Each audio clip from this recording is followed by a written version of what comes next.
रामकृष्ण हरी. सज्जन हो, कर्माचे फळ कोणाला मिळते या विषयावर आजचा हा आपला भाग आहे. प्रत्येक कर्माला फळ हे नक्की असतेच. कोणतेही कर्म विफल होत नाही. पण कोणते करावे, कसे करावे, केव्हा करावे याचं माणसाला ज्ञान नसतं. आणि त्यामुळे होतं काय, तर माणसाचे 3 प्रकार पडतात कर्म करणाऱ्यांमध्ये. श्लोकार सांगतात, प्रारभ्यते न खलु विघ्न भयेन नीचैः. प्रारभ्यते न खलु विघ्न भयेन नीचैः. नीच म्हणजे खालच्या स्तरात माणसं, 4th क्लास म्हणू आपण. सामान्य माणसं कर्म विफल होईल, कर्मात चूक होईल म्हणून ते प्रारभ्यते न सुरुवातच कर्माला करत नाहीत, असा एक वर्ग आहे.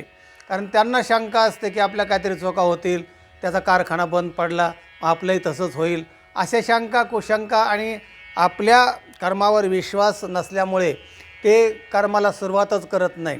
दुसऱ्याचे कामं करतील, नोकऱ्या करतील, बाकीचं काय करतील, पण स्वतः आपले कर्म निर्माण करावं अशा प्रकारचं धाडस ते करत नाही.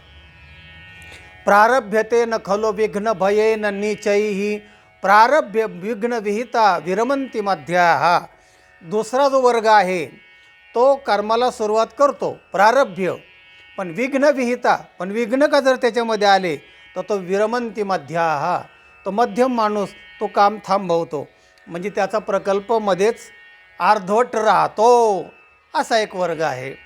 आणि तिसरा वर्ग जो आहे, विघ्न हे पुनरपि प्रतिहन्यमानाः प्रारभ्यचोत्तम गुणा न परित्यजन्ते. तिसरा वर्ग उत्तम गुणा, असं सुभाषितकाराने म्हटले. उत्तम गुणी जे लोक असतात ना, ज्यांचा आत्मविश्वास आहे आणि काय शक्य आहे, काय योग्य आहे, काय आवश्यक आहे त्याचं ज्ञान बरोबर करून अचूक साध्य ठरवून कामाला सुरुवात करतात.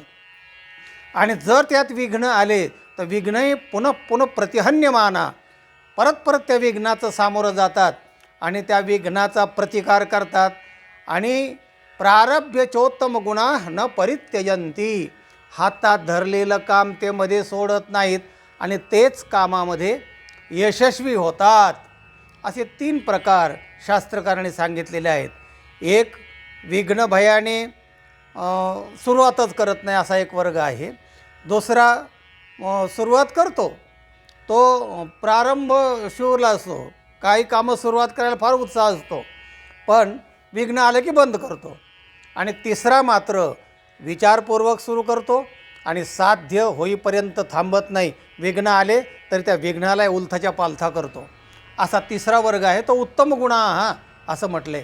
आता उत्तम गुण म्हणजे काय नेमके, तर सुभाषितकार असं सांगतात पुढे, उद्योगेन हि सिद्ध्यन्ति कार्याणि न मनोरथैः न हि सुप्तस्य सिंहस्य प्रविशन्ति मुखं मृगाः.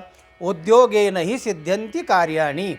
कार्य हे उद्योगानेच सिद्ध होते, यशाला पर्याय नाही, उद्योगच केला पाहिजे.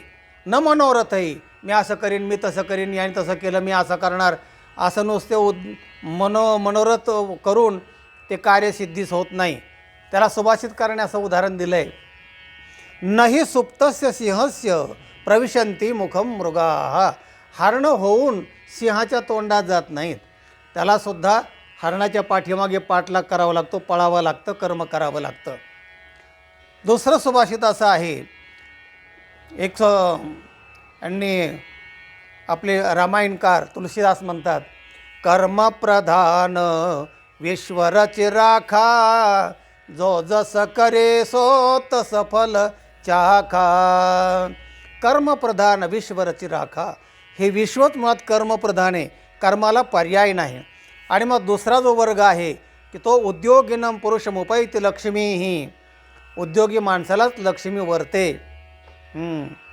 आणि तिसरा आहे उद्योगानेच यशाची कास मनुष्य धरू शकतो, यशाप्रत जाऊ शकतो, असं आहे.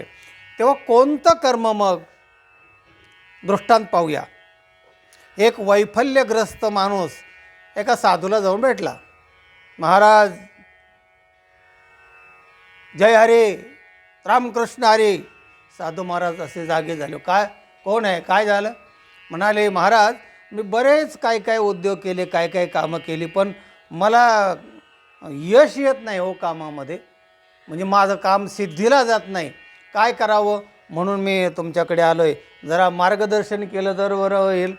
तेव्हा ते साधू महाराजांनी सांगितलं, बाबा रे, यशाचं गमक हेच आहे की हातात धरलेलं काम सोडायचं नाही. यश नक्की मिळेल. जा, हातात धरले ते सोडू नकोस, यश नक्की. मग तो निघाला. रस्त्याने जाता जाता जाता त्याला एक गाढव दिसलं. गाढव दिसल्यानंतर त्याला वाटलं की आता साधू महाराजांनी सांगितलं आहे हातात धरलं ते सोडू नको, यश नक्की मिळेल. त्या गाढवाची शेपटी हातात धरली. आता गाढवच ते, त्याने फडाफडा लाथा मारायला सुरुवात केली. पण हातात धरलं ते सोडू नको असं सांगितलं आहे ना. आणि मग त्याने जोरात लाथ मारल्यावर त्याचं थोबाड फुटलं, हातातले ते शेपटे सुटले आणि सगळं थोबाड रक्तबंबाळ झालं. आणि त्याला वाईट वाटलं की असा कसा मंत्र दिला साधूने, असा कसा काय उपाय सांगितला. तो परत साधूकडे गेला. म्हणजे साधू महाराज, ते तुम्ही सांगितलेला जो उपाय आहे ना तो परत घ्या म्हणाले. काय उपयोगाचं नाही. काय झालं? म्हणजे काय झालं, हे रक्तबंबाळ तोंड दिसत नाही का तुम्हाला? म्हणलं तर काय झालं, काय नेमकं काय केलं तो? म्हणजे तुम्ही सांगितलं की हातात धर ते सोडायचं नाही, फळ नक्की मिळेल. मग तो काय हातात धरलं होतं, काय झालं? म्हणले जाताना म्हणले गाढवाची शेपटी हातात धरली. मग त्याने लाथा मारल्या, म्हणले तोंड फुटलं माझं. हां, म्हणले मग तुझं तोंड फुटलं म्हणजे तुला फळ मिळालंच की. म्हणजे ते कसं काय? म्हणले अरे तू काय कर्म केलंस त्याच्यावर आहे ना. गाढवाची शेपटी हातात धरलो हे फळ मिळणारच ना, थोबाड फुटणारच ना. तुम्ही काय हातात धरता आणि काय तुम्ही कर्म करता त्याच्यावर ते अवलंबून आहे, असा हा दृष्टांत आहे. तेव्हा याला अंध पंगुण न्याय असा एक शास्त्राने सांगितलेला आहे. एक आंधळा असतो आणि एक पांगळा असतो. त्यांना शेजारच्या गावी एका लग्नाला जायचं असतं आणि चांगलं जेवणाचं वगैरे ते निमंत्रण होतं, पण ते जाणार कसे काय? एक आंधळा आणि दुसरा पांगळा. मग त्याने युती केली. ते म्हणले, हे बघ मला डोळे येत ना, मी तुझ्या खांद्यावर बसतो. तुला पाय चांगले येत ना, तर तू पायाने चालायचं तुला मार्ग दाखवतो. आणि ते दोघे मिळून गेले ना, पोचले ना त्या गावाला. तेव्हा युती, समूहप्रियता आणि यशस्वीतेचे ज्ञान असल्यावर तुमचं साध्य नक्की तुमच्या हातास येईल आणि यश नक्की तुमच्या पायाजवळ येईल, असा या व्हिडिओचा तात्पर्य अर्थ आहे. सज्जनो, हा व्हिडिओ इतरांना पाठवा, लाईक करा.